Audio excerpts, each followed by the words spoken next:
Fala galera, fala Teleco, tudo certo? E aí, tudo na boa, tudo na paz aí. Mais um encontro, Mais mais um um encontro, mais um passo encontro voando. bem. Pois é, né, cara? Passa voando mesmo. Fala galera, muito bem-vindos aí mais uma Culpa é de Sec. Estamos aqui, eu e Teleco, pra gente vai falar de um tema bem bacana, mas daqui a pouco a gente entrega aqui qual é o tema. É só primeiro dar aquele update, né? Super importante. Como é que tá o Grêmio, cara? Ah, cara, eu, eu achei que tu ia começar a falar de música, mas assim, ó, não, tá de mal a pior. Eu larguei de mão. Mas assim, ó, uma coisa que o Grêmio eu larguei de mão, mas uma coisa que me deixou muito contente é Ah, que a gente tá com mais de 100 ouvintes no mais de Spotify. 100 ouvintes, verdade, cara. Verdade, estava começando aqui antes. Legal demais ver que a gente bateu essa. É uma marca que é mais representativa do que qualquer outra coisa, mas é legal, né, cara? A gente saber que É, o pessoal tá voltando, tá escutando as nossas sim. baboseiras, né?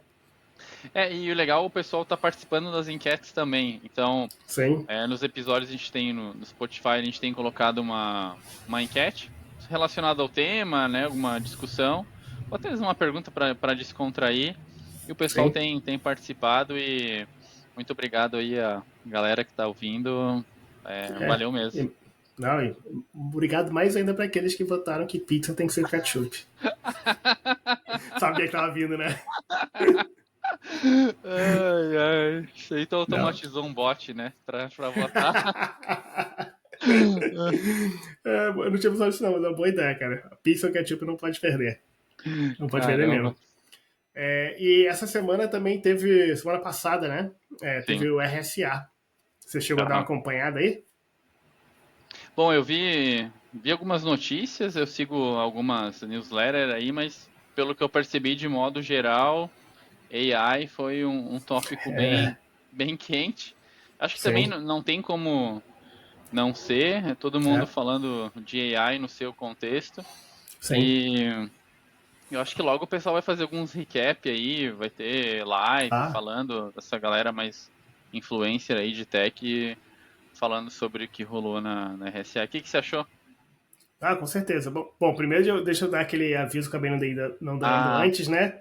As opiniões expressas não representam necessariamente a posição do nosso pregador, né? Porque nós dois trabalhamos em vendors que estavam com o buff lá, né? sim. Eu inclusive, participei da RSA trabalhando lá no buff do meu empregador, que é Sentinel One, não tem pra dizer.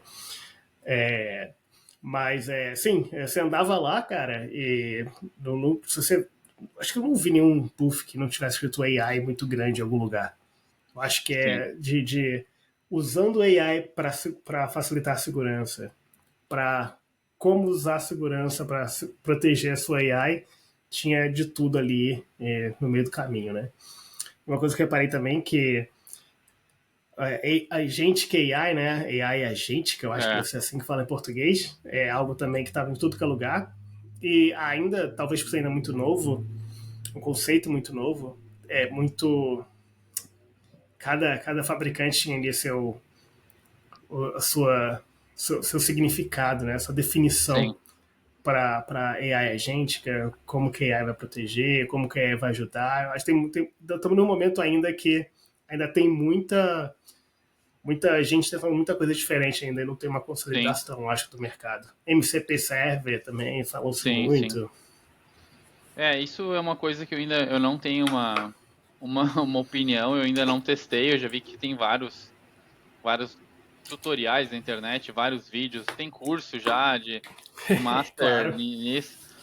Eu preciso tirar um tempo aí, dar uma estudada e criar minha própria percepção aí sobre o tema. sim. Mas Mas a gente acho pode ter um papo tecnologia, né? também inteiro aí sobre o MCP, cara, que é um tema bem legal. Uma pegada, uma forma de interface, como a API é uma, que Uhum, não é a API para aplicações comunicarem, ou seu agente comunicar com a aplicação, mas sim. enfim, é um tema interessante aí que a gente pode discutir também, sobre Bora. segurança ao redor disso. Sim, Mas não é o tema de hoje. não. O tema de hoje, o tema de hoje E é aí, Hanson. Hanson? Tá ligado que é Hanson, né, Teleco? Pô, cara, eu tava assistindo, tem um canal no YouTube, canal Anos 90, que é só sobre coisa dos anos 90. Você tá vendo especificamente lá das bandas, como eram antigamente e como estão agora. E aí, cara, quem apareceu lá foi a boy band, né? Os famosos da Hanson, que esse é o tema, né? Hoje a gente vai discutir basicamente música, né? Ou Com não? certeza, né? Ué, esse podcast. Não, cara, não é esse Hanson que eu tô falando, não. Ah, não é? O Ransomware. Ah. Ransomware. Aquele malwarezinho que encripta seus arquivos. Já tava preparado pra cantar, tava não, Teleco?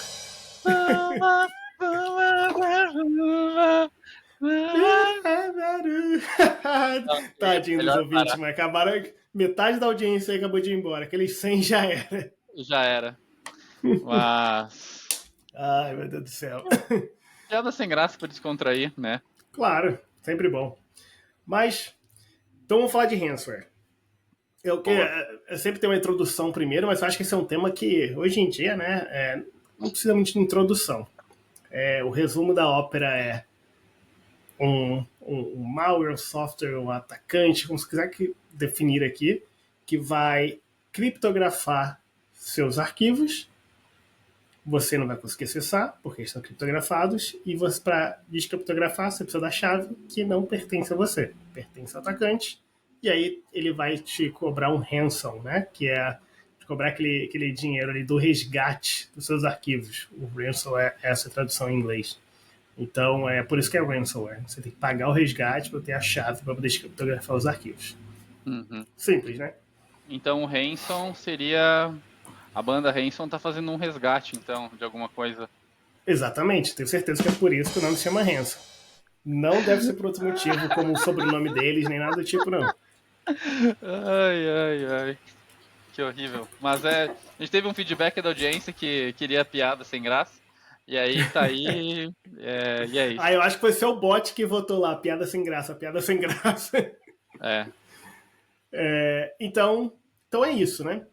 Mas como que isso se traduz para o mundo de nuvem? sim. Assim, ainda é algo que aconteceria dentro de um servidor que esteja rodando na nuvem, né? Isso não tem nenhum problema, né? Não tem nada na nuvem que possa impedir isso. Uhum. Mas especificamente eu gostaria de falar hoje sobre ransomware em S3. Porque como que funciona, né, a proteção contra ransomware tradicionalmente? Então você está lá no seu computador, você abriu um e-mail, você viu lá um e-mail que parecia interessante, que você não deveria ter clicado, mas clicou, Sim. baixou lá aquele arquivo, executou, e ele foi lá, tentou criptografar seus arquivos. Mas você tem uma solução aí no seu endpoint, um anti-malware, um antivírus muito bom, que viu essas chamadas daquele software para criptografar os arquivos e bloqueou. Né? Opa, falou behavior aqui, né? Comportamento de malware, de ransomware. Então, vamos Aham. bloquear. Mas como é que você vai transportar isso para o S3, né?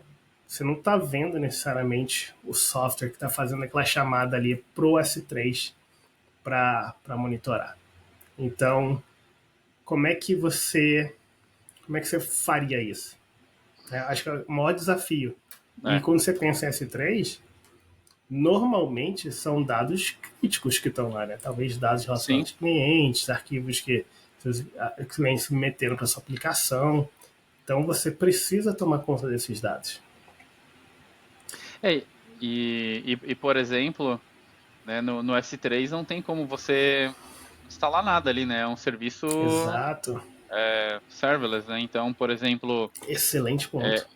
muda muito o contexto, né? Porque você deu o exemplo do phishing, mas também poderia ser uma exploração de vulnerabilidade, mas tá, mas daí, sei lá, vai explorar uma vulnerabilidade no S3 para começar a encriptar ou não sei, tipo, olhando, lendo isso parece tecnicamente impossível quando pensa-se num cenário de proteção tradicional de firewall e antivírus e tu começar a olhar para essa infraestrutura serverless.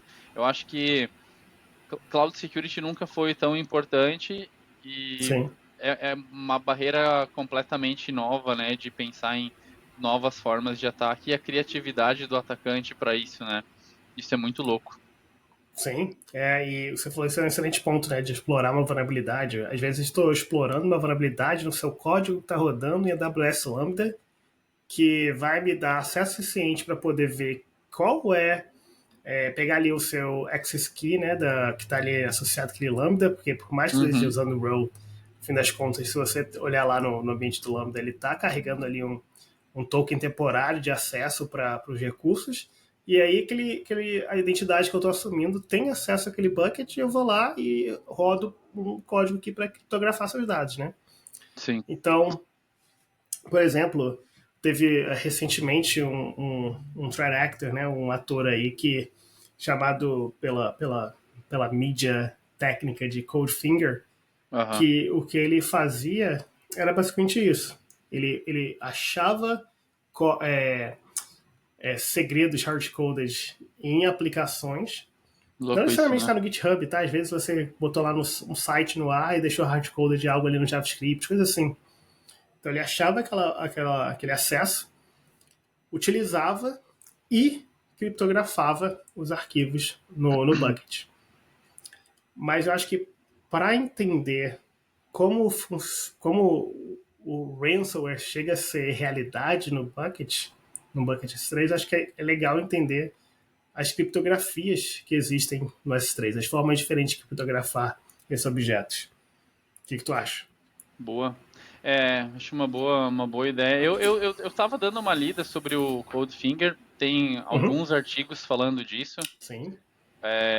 E, cara, e não é coisa, tipo, sei lá, de 10 anos atrás, de 5 anos atrás, cara, sei lá, 2 3 anos no máximo, assim, são Uhum. bem recentes. Eu vi um Sim. outro caso também de um fake lockbit, que foi escrito em Go, que ele usava um serviço do S3, ele encriptava os EC2 ali, mas ele usava um serviço de S3 para fazer cópia de arquivos. Então isso foi o mais próximo de outras coisas que eu pesquisei aqui, né? Se você tem um outro caso que você conhece, pô, manda pra gente aí, Sim. a gente comenta aqui. Usando o S3 para, no caso, para transferência de arquivo e não encriptar o que está dentro do S3 ali com chave. Isso foi o mais próximo que eu encontrei e é um caso bem recente também. Então, Sim. o modelo de responsabilidade compartilhada nunca se fez tão É, importante quanto essas novas ameaças aí, né? não, 100%. E eu acho que isso é muito legal. Você começou a citar vários serviços diferentes, né, que estão sendo utilizados para o ataque. Então é legal imaginar que assim como a nuvem nos permite criar aplicações que antes não seriam possíveis É. on-premises, né? Uhum. Também permite os ataques novos que não seriam possíveis on-premises. Isso é Então real. é algo que serve para os dois lados. Igual, não sei se minha memória tá me falhando, ou se foi historinha que eu ouvi e não é verdade, mas eu vi essa Aham. história aí, né, de que o Santos Dumont criou o avião e Aham. depois ele ficou super triste quando viu o avião sendo usado para jogar bomba, né? Então é a mesma Ah, coisa. O serviço ali de nuvem foi criado aí para o bem, mas pode ser usado para o mal também, né? sim. Isso é Então, louco. pois é. Então vamos entender primeiro como que arquivos são criptografados no S3. Existem 5 tipos diferentes de criptografia no S3. Vamos debatê-las rapidinho, só para a gente poder entender como que ransomware em S3 consegue ser tão efetivo. Também para entendermos como que a gente pode proteger nossos buckets, né? Uhum. Então, o primeiro deles é o client side, do lado do cliente. Depois a gente tem o server side, que é do lado do servidor. Eu acho que essas formas de client side, server side, eu acho que talvez é até um mais comum, talvez, pro dia a dia de quem já usou alguma ferramenta para encriptar o disco ali para proteção, né? E é o mais comum no dia a dia. E ver isso que um provedor de nuvem, não só AWS, mas como outros, tem vários aí, né, para ajudar, para você manter essa prática e encriptar como você quiser e gerenciar, né? Sim, exatamente. Então, assim, passando super rápido, o client-side seria a sua aplicação responsável por criptografar o dado e mandar esse dado já criptografado para o bucket, né? Não Uhum. importa se a aplicação é on-premise ou não, mas a ideia é que o dado já chega criptografado no bucket. Então, a AWS tem nada a ver com essa parte. Mas a parte do É, server-side... desculpa, pode falar. não, eu ia comentar isso, pode, vai lá. Mas a parte do server-side, você consegue se utilizar de capacidades do S3 para ter certeza que seu dado está criptografado. Então, por exemplo, hoje em dia, por padrão, se você cria um bucket novo e manda o arquivo para lá, ele já está criptografado em REST, né? Enquanto ele está lá no S3, que é o SSE, Server Side S3, usando uma chave que os próprios serviços de S3 está gerenciando para você, completamente transparente. Mas você pode ter o requerimento de algum compliance, por exemplo, que essa chave não pode pertencer a terceiros. Então você tem o SSE KMS, que utilizando o AWS KMS, o Key Management Service, se minha memória não está falhando aqui, É você isso. fala, ó, quero mandar esse arquivo aqui para o bucket, usa essa chave aqui do KMS para criptografá-lo. Então você manda descriptografado, o S3 faz a criptografia para você. E também, na hora que você for acessar o arquivo, ele decripta.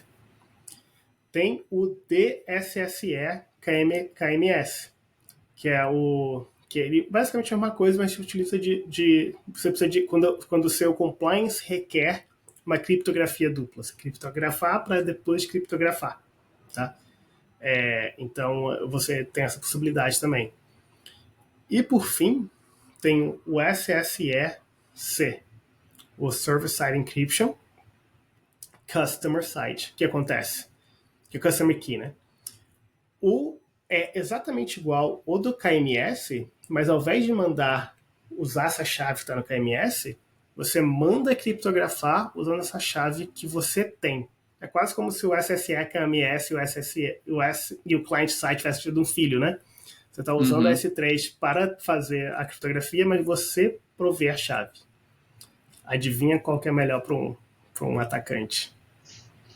Essa aí, né? SSE-C. Pois é.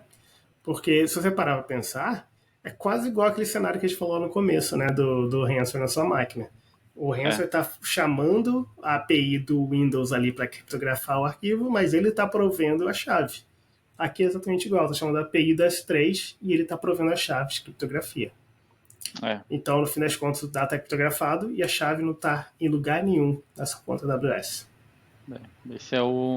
Esse é o maior cuidado que tem que se ter, né?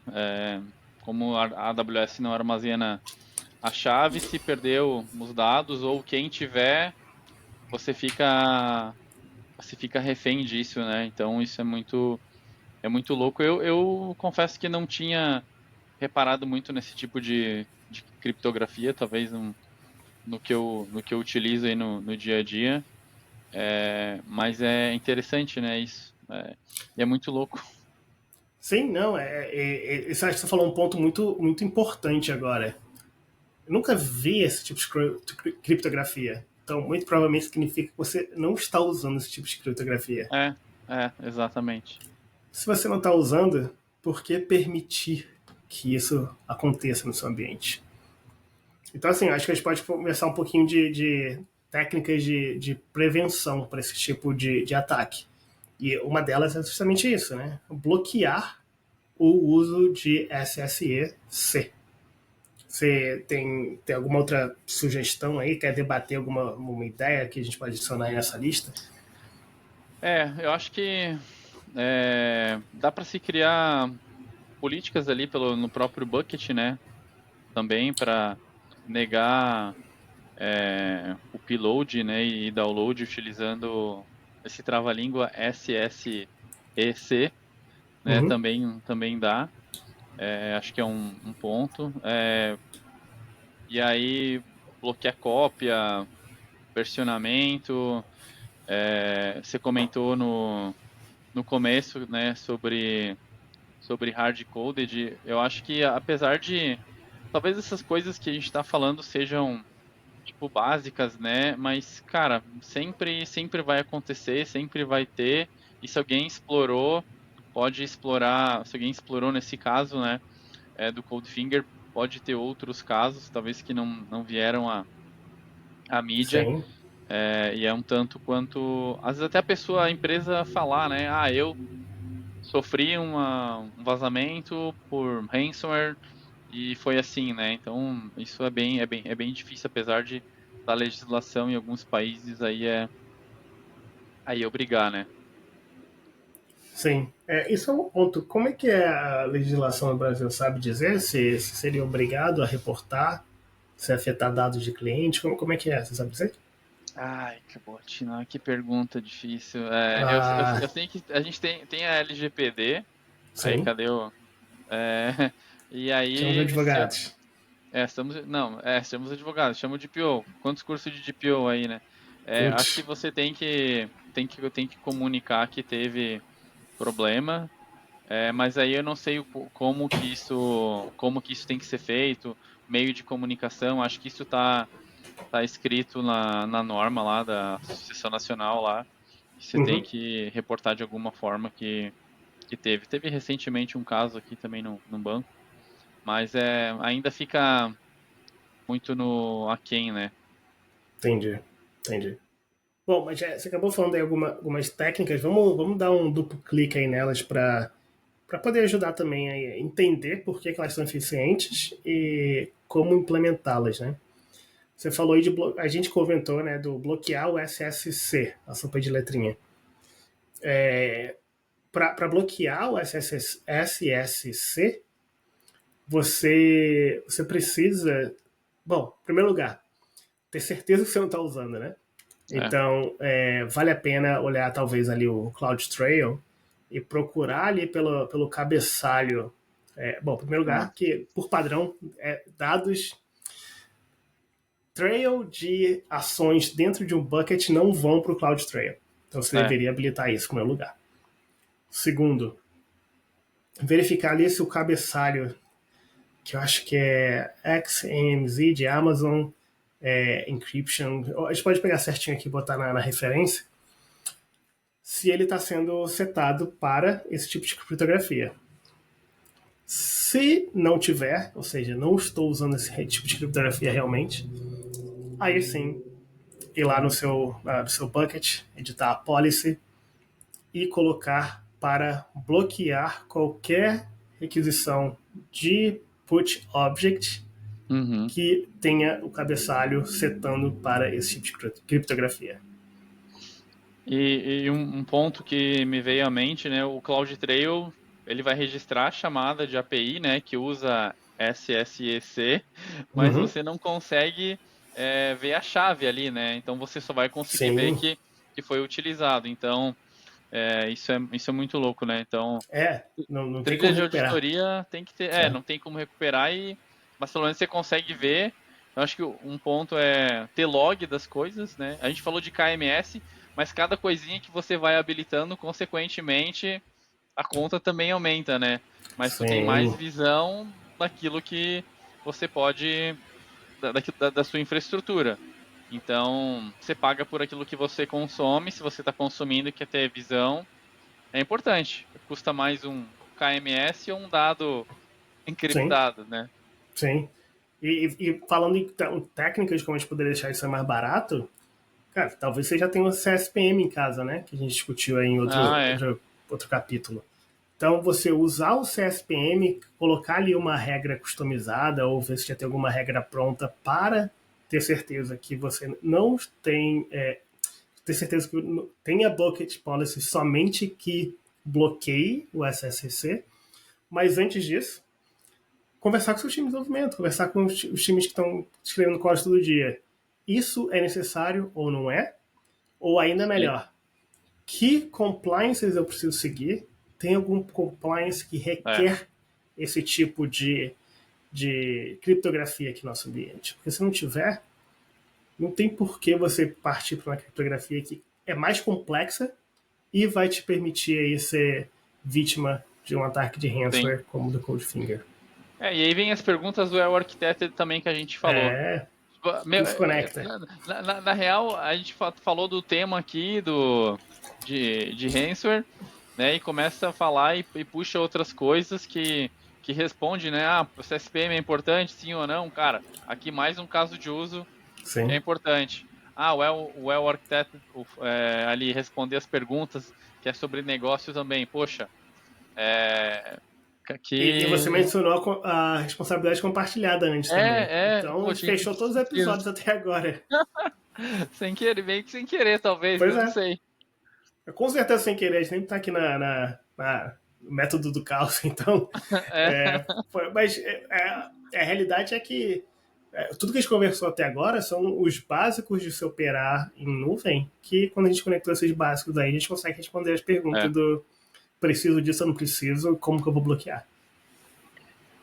Por exemplo, como que, bom, a gente falou ali sobre o problema de ransomware em S3, como que funciona, métodos de criptografia, mas como que a gente poderia simular isso, né?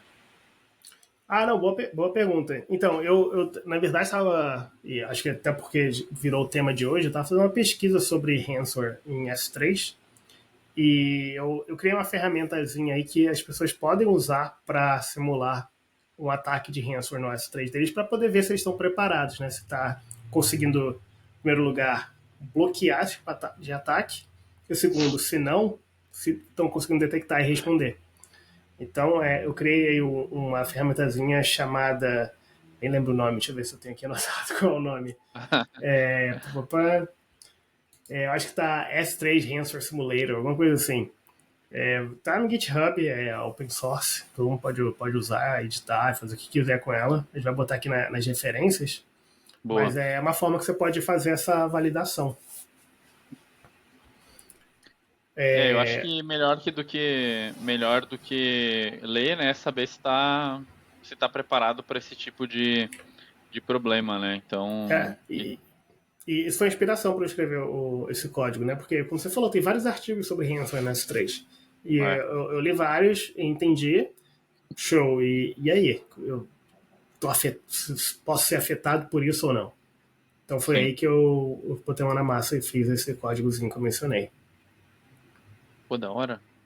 Mas É, claro, deixar claro que o código é para teste, né? E sim. enfim, não, a gente não é Não é para responsabilidade criptografar o nossa. bucket do amiguinho. Deixar claro aí, porque a gente nunca sabe, né?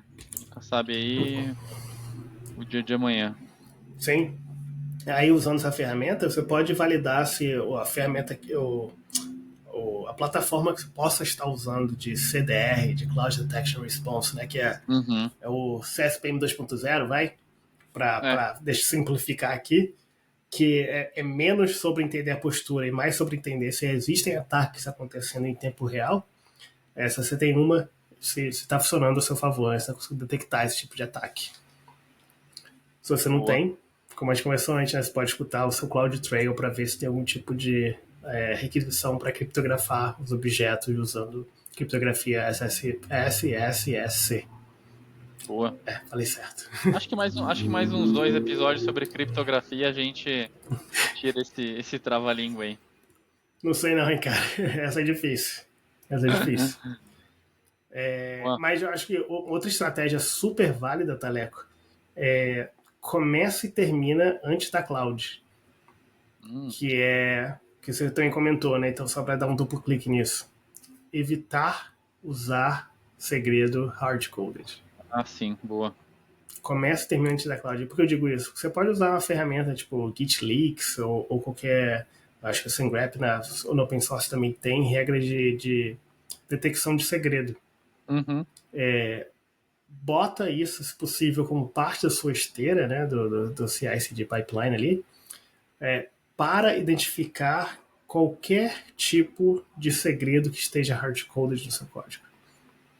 É, Evita que isso vá para para a produção. Melhor ainda é que você faça essa verificação ainda dentro da sua máquina do dev, né, com um Git hook ali, pré-commit, uma vez que esteja no commit, está no histórico. Uhum. Mas se chegar até a produção, se chegar até ali o branch principal, a chance é alta de que em algum momento alguém vai ter acesso a isso. E esse ponto, né? Eu já li alguns artigos para se conseguir acesso ao console da AWS, um phishing.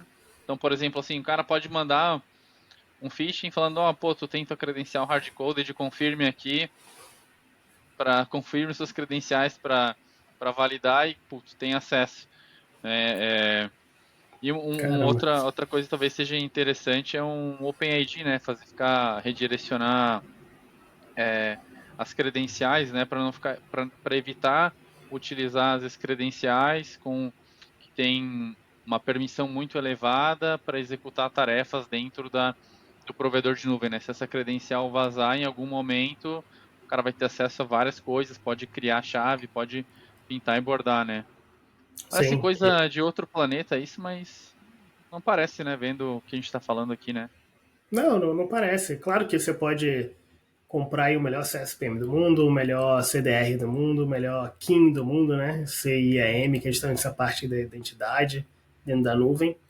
E talvez você ainda vai ter algum gap, né? E ao mesmo tempo você pode não comprar nada disso, usar o ferramental que é parte da AWS, né, dos serviços da AWS, que o Claudio Sim, Stay comentou, ferramentas open source, e você também pode conseguir um bom resultado, né? Então você não precisa, de fato, investir milhões, você não precisa investir nada além de tempo para entender o seu ambiente, entender o que você precisa. Se você não precisa de algo como SSEC, por exemplo, e sim. investir tempo aí para criar umas políticas, uns guardrails, né, uns controles, para que você não se coloque num cenário que vai facilitar um atacante aí a explorar seu ambiente e criptografar seus dados no S3. Boa. Muito bom. Muito bom. Boa. Tem algo mais aí que já passando dos 30 minutos, né, que a gente gosta de fazer. Eu queria te perguntar também se tem mais alguma coisa que você queira adicionar aí nesse tópico. Não, sem só pedir desculpa aí pela cantoria e não, É, sem acho que vale, a gente vai deixar o artigo na referência, né, Botino? A gente vai deixar esses sim. links que a gente falou, outros estudos de casos também. Pô, dar uma lida, acho que vale a pena aí se aprofundar um pouco e colocar em prática isso que a gente falou. Não, com certeza. Vamos colocar sim os artigos, colocar também o link aí do GitHub, igual você mencionou. Uhum. Eu tô curioso aqui com a sua camisa. Road Sack de que ano? Ah, 22? 2023. 23. Ainda bem que tinha 2023? data porque eu não tinha me lembrado. 23.